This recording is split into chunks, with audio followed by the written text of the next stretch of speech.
Lucas adjusted the straps of his backpack as he pedaled down Mason Street, the late afternoon sun casting long shadows across the asphalt. His mother's grocery list felt heavy in his pocket, not from the paper's weight, but from the responsibility it represented. At 15, he'd become the family's designated shopper since his mother's work schedule changed to include evening shifts at the hospital. The Super Fresh Market's familiar red and white sign came into view as he approached the shopping center. The parking lot was busy with after-work shoppers, their cars circling like hungry sharks searching for spaces. Lucas spotted a clear area near the entrance, perfect for his bike.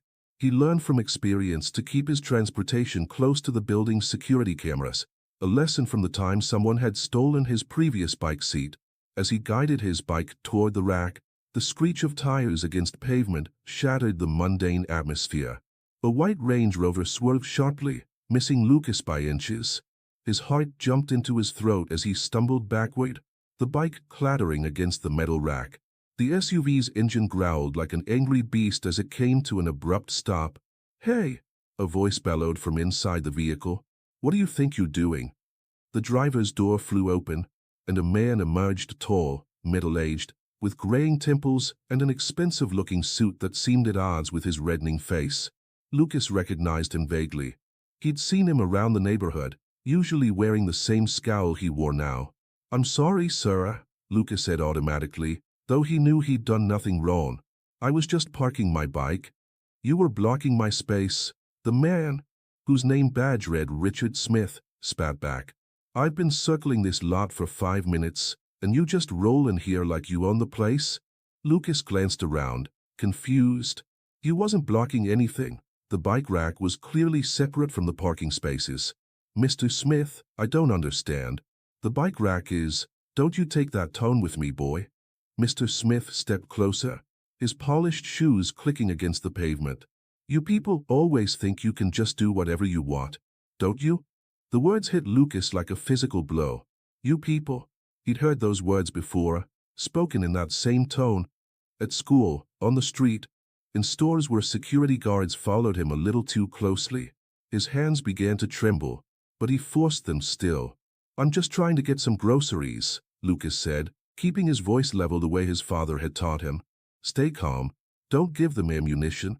There's plenty of space for your car, sir." Mr. Smith's face twisted into something ugly. "Don't tell me about space, you little—" He caught himself, but his eyes said what his mouth didn't. "I've seen you around here before, always causing trouble." "I've never caused any trouble," Lucas protested, his calm beginning to crack. "I just come here to shop for my family." "Your family?" Mr. Smith sneered. "Right. Probably using one of those government cards, aren't you?" Lucas felt heat rise in his chest. His mother worked double shifts as a nurse. His father ran his own successful carpentry business. They never needed assistance. Not that there was any shame in it, but Mr. Smith's assumption, the contempt in his voice, it made Lucas's skin burn. "I'm going inside now," Lucas said, turning away. He wouldn't engage. He wouldn't give this man the satisfaction. But Mr. Smith wasn't finished. A hand grabbed Lucas's shoulder, spinning him around. Before Lucas could react, a sharp crack split the air, and his cheek exploded with pain. The slap echoed across the parking lot, drawing gasps from nearby shoppers who had stopped to watch the confrontation. In that moment, something snapped inside Lucas.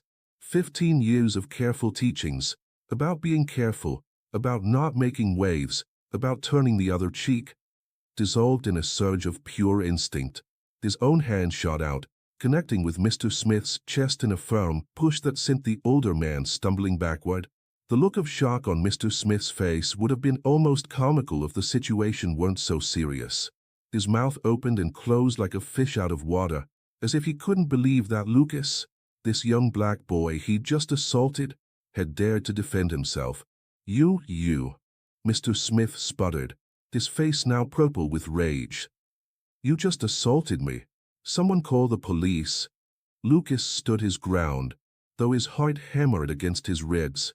The pain in his cheek pulsed with each heartbeat, but he refused to touch it, refused to show weakness. Around them, a small crowd had gathered, their phones raised like shields, recording everything. "You hit me first," Lucas said, his voice stronger than he felt. Everyone saw it. Mr. Smith's eyes darted around, suddenly aware of their audience. Some of the onlookers nodded, confirming Lucas's words. The man's expression shifted from rage to something more calculated, more dangerous. "We'll see about that," he hissed, backing away toward his car. "We'll just see about that." Lucas watched him go, his body rigid until the Range Rover peeled out of the parking lot. Only then did he allow himself to shake, the adrenaline coursing through his system making his knees weak. He touched his cheek gingerly, wincing at the tender flesh. The crowd began to disperse, some offering sympathetic looks, others quickly averting their eyes. An elderly woman approached him, her face lined with concern. "Are you all right, dear?" she asked, reaching into her purse. "I got it all on video. That man, he had no right." Lucas nodded mechanically, thanking her as she pressed a business card into his hand. "I'm a retired lawyer," she explained. "Call me if you need it, and you shouldn't need it, that is." What he did was assault, plain and simple. He slipped the card into his pocket alongside his mother's grocery list, which now seemed like it belonged to a different lifetime. The mundane task of shopping felt impossible now, but he knew he couldn't go home empty-handed. His mother was counting on him. Taking a deep breath, Lucas steadied himself and turned toward the store entrance. That's when he saw it, his bike, no longer simply parked but lying on its side. The frame scratched deeply, the front wheel bent at an unnatural angle. In the chaos of the confrontation, he hadn't heard Mr. Smith's final act of petty revenge. Standing there, looking at his damaged bike, the bike he'd saved for months to buy, working weekends at his father's workshop, Lucas felt something shift inside him. The anger and humiliation crystallized into something harder, more determined. This wasn't just about a slap or a damaged bike. This was about dignity, about justice, about his right to exist in this space without fear or shame. He pulled out his phone, his fingers steady now as he dialed 911. As he waited for the operator to answer, Lucas straightened his spine, lifted his chin. His mother had always told him that there were moments in life that defined you, not by what happened to you, but by how you responded. This, he decided, would be one of those moments. 911. "What's your emergency?" Lucas took a deep breath. "I'd like to report an assault." The words felt strange on his tongue, but right, necessary. Behind him, the automatic doors of the Super Fresh Market opened and closed, customers coming and going, their lives unchanged by what they'd witnessed. But Lucas knew his life had just shifted on its axis, and there would be no going back to the way things were before. He just hoped he was ready for what came next. The operator's voice was professional, detached. "Can you describe what happened?" As Lucas began to recount the events, he noticed his reflection in the store's dark windows. The right side of his face was already beginning to swell, a visible reminder of Mr. Smith's hatred. But it was his eyes that caught his attention. They were different now, harder perhaps, but also more certain. They were the eyes of someone who had crossed a threshold, someone who had decided that enough was enough. The late afternoon sun continued its descent, casting longer shadows across the parking lot. In the distance, police sirens began to wail, growing louder with each passing second. Lucas squared his shoulders, preparing himself for what would surely be a long evening. The grocery list in his pocket would have to wait. Right now, he had a different kind of shopping to do, shopping for justice. The police sirens grew louder, their wailing cutting through the evening air like a knife through fabric. Lucas remained rooted to his spot, one hand still resting on his damaged bike, the other clutching his phone.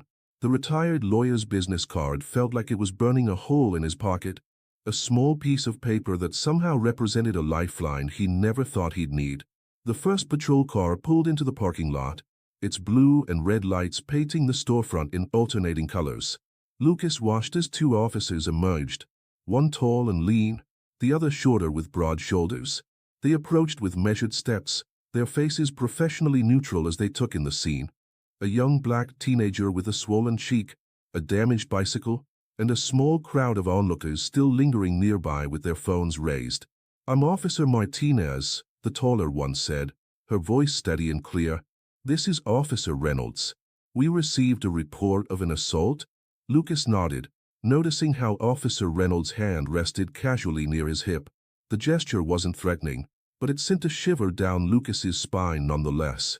He'd heard enough stories, seen enough videos, to know how quickly situations like this could turn, but he straightened his spine, remembering his father's words, "Stand tall, speak clear, and always tell the truth." "Yes, ma'am," Lucas replied, his voice stronger than he expected. "I was parking my bike when a man, Mr. Smith, nearly hit me with his car. He got out, started yelling, and then he slapped me." Officer Martinez pulled out a notepad while Reynolds began scanning the parking lot. "Can you describe this, Mr. Smith?" As Lucas provided the description, more patrol cars arrived. A small part of him wondered if Mr. Smith had called too, if somewhere across town he was spinning his own version of events. The thought made Lucas's stomach churn, but he continued his statement, careful to include every detail. "There are witnesses," he added, gesturing to the elderly lawyer who still hadn't left. "And videos. Mrs." He realized he hadn't caught her name. "Margaret Whitman." The elderly woman stepped forward, her grip tight on her purse. "I recorded the entire incident, officers. That man was completely out of line. He assaulted this young man without provocation and then vandalized his bicycle." Officer Martinez nodded, taking Mrs. Whitman's information. More witnesses came forward: a young couple who had been loading groceries into their car, a store employee who had been collecting shopping carts. Each account aligned with Lucas's story, and with each testimony, he felt a small spark of hope ignite in his chest. But that spark flickered when Officer Reynolds returned from speaking with the store manager. "We've got surveillance footage," he announced, "and we've identified the vehicle owner. Richard Smith lives over in Oakwood Heights." Lucas knew Oakwood Heights, an affluent neighborhood across town where the houses had manicured lawns and 3-car garages. His father had done carpentry work there once, installing custom cabinets in homes worth more than their entire house. "We'll need you to come down to the station to file a formal complaint," Officer Martinez said, closing her notepad. "Do you have a parent or guardian who can meet you there?" Lucas's mind raced to his mother, imagining her face when she heard what happened. She'd be getting ready for her shift at the hospital now, putting on her scrubs, checking her equipment. He couldn't disrupt that. Too many people depended on her. But his father. "My dad," Lucas said, pulling out his phone again. "He can meet me there." As he dialed his father's number, Lucas noticed the sun had finally set. The parking lot was now lit only by fluorescent lights, creating harsh shadows that made everything look slightly unreal. His cheek throbbed in time with his heartbeat, and exhaustion began to seep into his bones. The grocery list in his pocket, his original mission, seemed like it belonged to another lifetime. The phone rang twice before his father answered. "Hey son, everything okay? You're usually home by now." Lucas took a deep breath, but before he could speak, his voice cracked.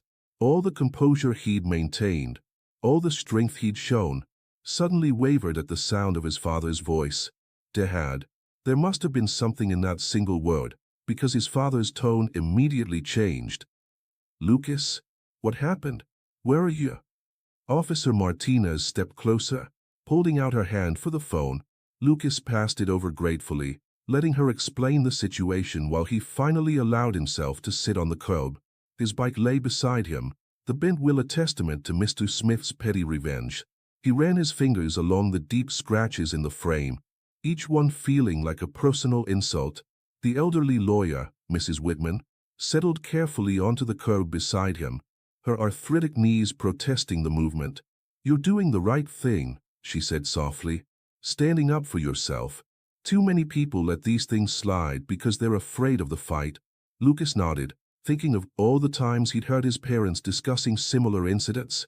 Times when they'd chosen to let things go because the fight seemed too big, too costly, too risky. But this time felt different. This time, there was evidence, witnesses, a clear case of assault and property damage. "I'm scared," he admitted, his voice barely a whisper. Mrs. Whitman patted his hand. "Good. That means you understand what's at stake. But being scared doesn't mean you're not brave. Sometimes, being brave is about doing what needs to be done despite being scared." Officer Martinez returned with his phone. "Your father's on his way to the station. He should be there in about 20 minutes. She paused, her expression softening slightly. Would you like us to call an ambulance? Get that cheek looked at? Lucas shook his head. His mother would know what to do when he got home. Besides, the emergency rooms were expensive, and he knew this fight might come with other costs. Officer Reynolds will take your bike to the station as evidence, Martinez continued. I'll drive you there myself. Mrs. Whitman, if you could follow us to provide your statement. The next few minutes passed in a blur of activity. His bike was carefully loaded into a patrol car's truck. Mrs. Whitman and other witnesses exchanged contact information with the officers.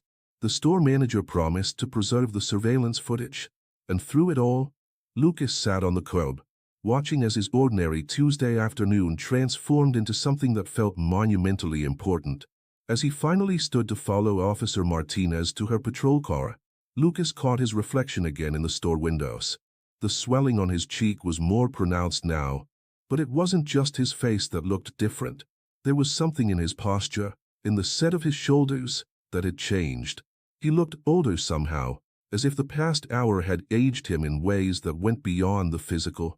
The patrol car's backseat was surprisingly comfortable, though the plastic partition between the front and back created an odd sense of separation. As they pulled out of the parking lot, Lucas watched the super-fresh market recede in the side mirror. He thought about his mother's grocery list, still unfinished, and the dinner that wouldn't be made tonight. He thought about his father, probably breaking every speed limit to get to the station. He thought about Mr. Smith, somewhere in his big house in Oakwood Heights, perhaps already calling his lawyer. But mostly, he thought about tomorrow, in the next day, and all the days that would follow. Nothing would be quite the same after this. He knew that with a certainty that settled deep in his bones. This wasn't just about a slap or a damaged bike anymore. This was about something bigger, something that had been building for years in every sideways glance, every clutched purse, every security guard that followed him through stores. Officer Martinez caught his eye in the rearview mirror. You okay back there? Lucas nodded, then straightened in his seat. Yes, ma'am, I'm okay.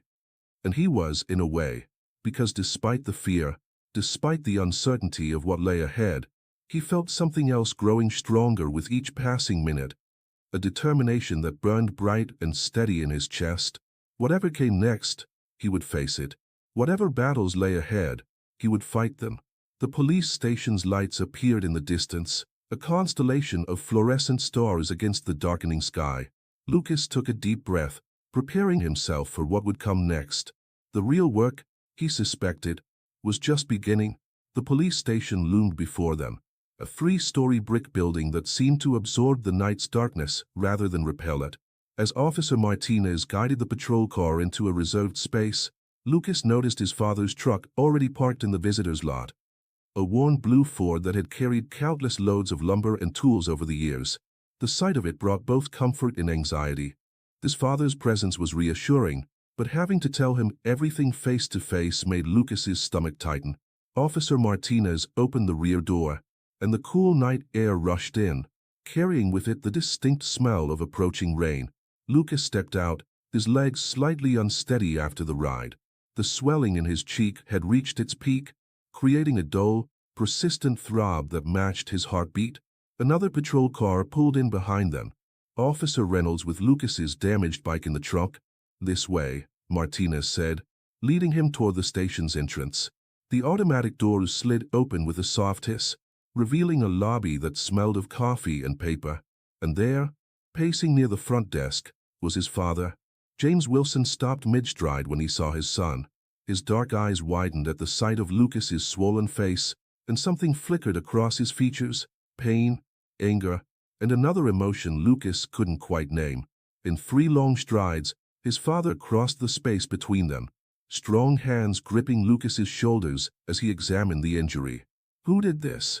The words came out as a growl, so unlike his father's usually measured tone that Lucas almost flinched. Mr. Smith, sir, Officer Martinez answered when Lucas hesitated. From Oakwood Heights. We're bringing him in for questioning now. James Wilson's jaw clenched, but years of careful living had taught him to control his reactions. His hands dropped from Lucas's shoulders, one moving to straighten his own collar. a nervous habit Lucas had observed countless times during difficult client meetings. "What's the process here?" he asked, his voice steady again.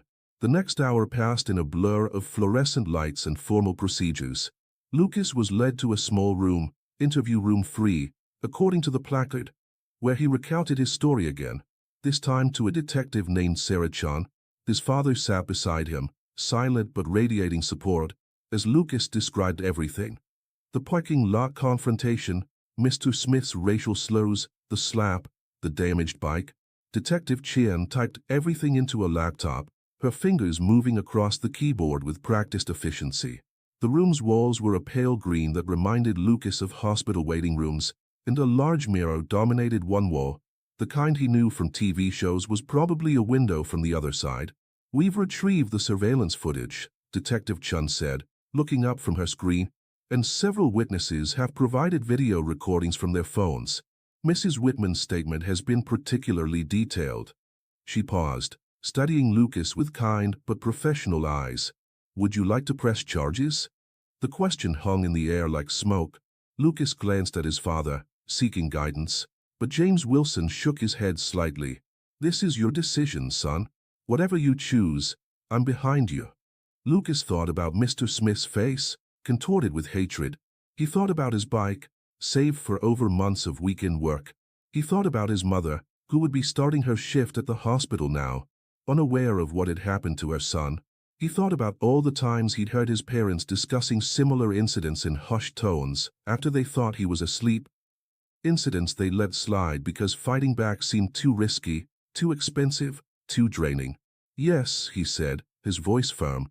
"I want to press charges." Detective Chen nodded, making a note on her laptop.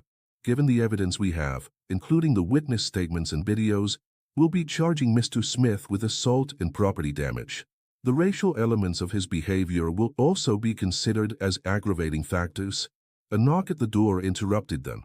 Officer Martinez entered, her expression carefully neutral.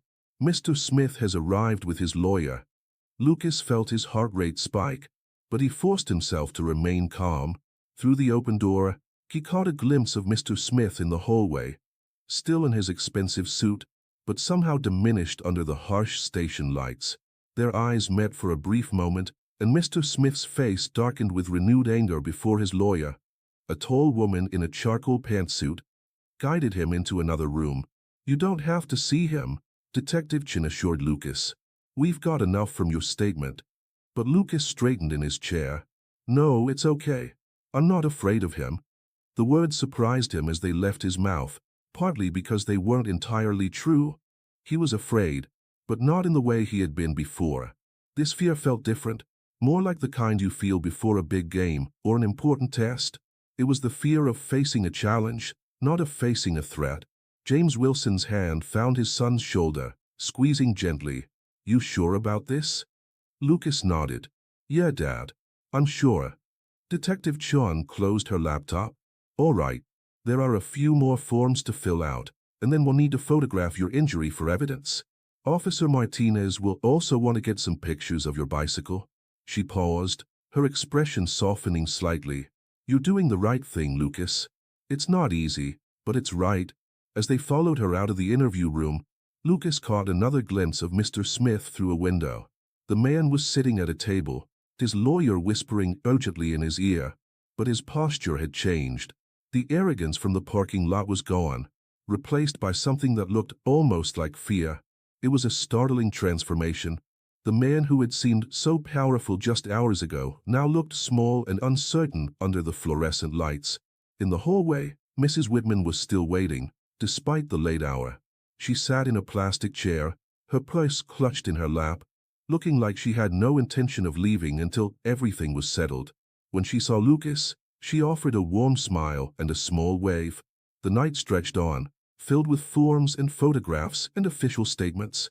Lucas's cheek was documented from multiple angles, the bruising now a deep purple that would take days to fade. His bike was photographed as well, each scratch and dent catalogued as evidence of Mr. Smith's vindictive response to being challenged.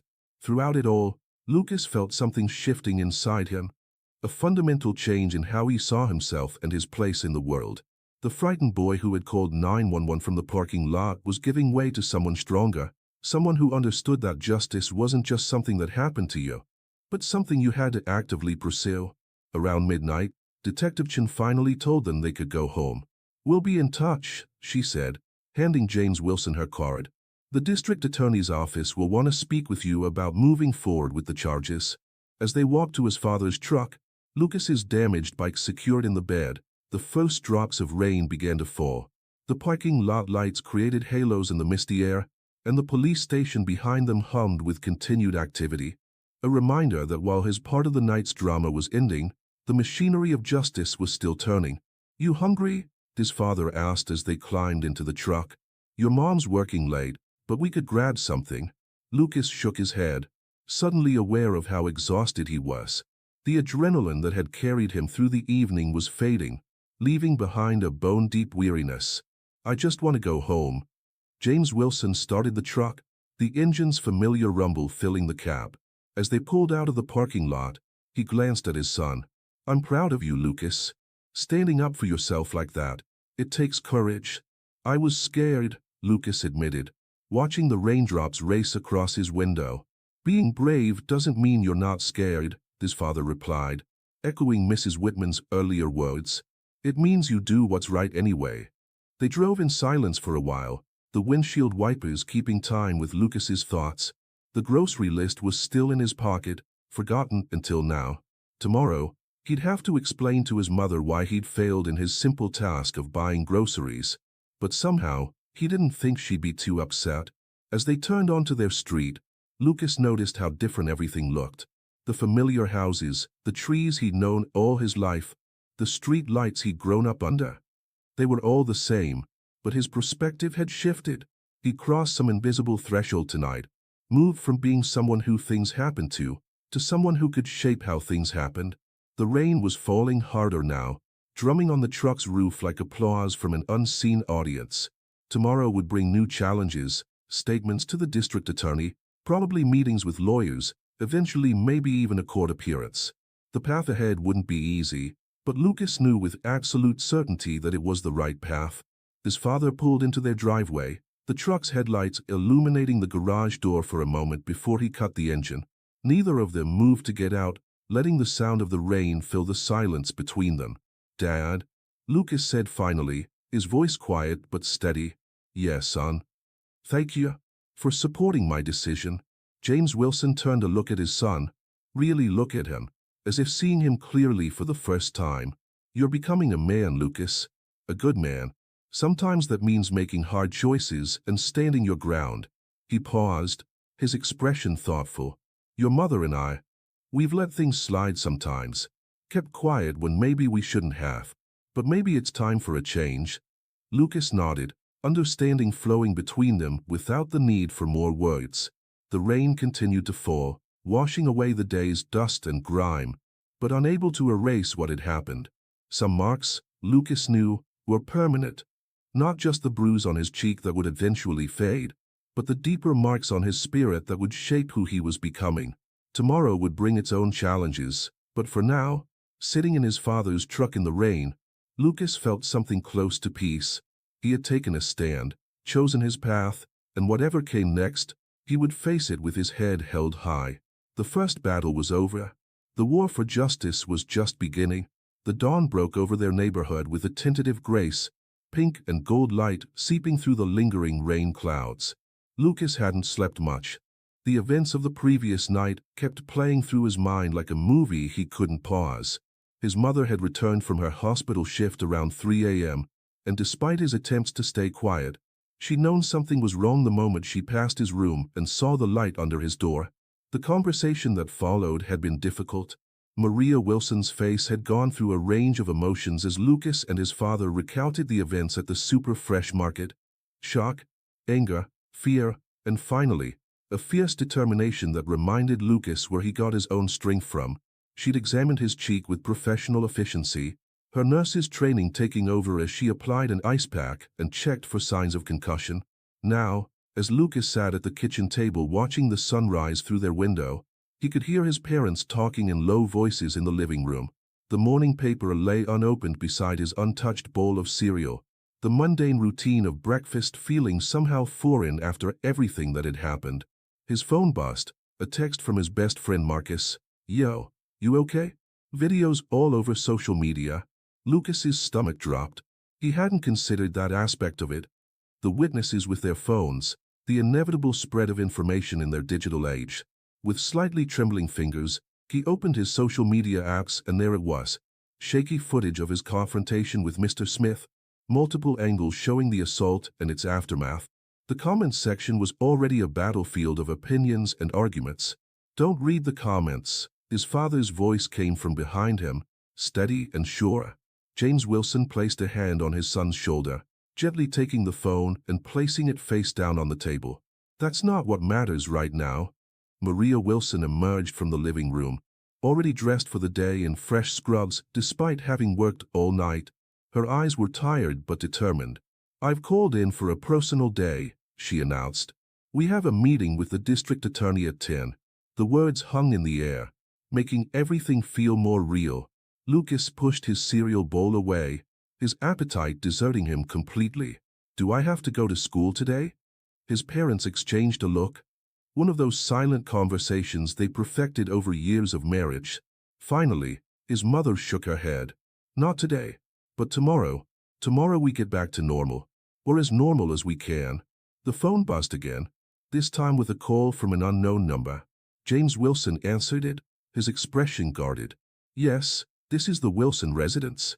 A pause. "I see. Yes, we understand. We'll be there."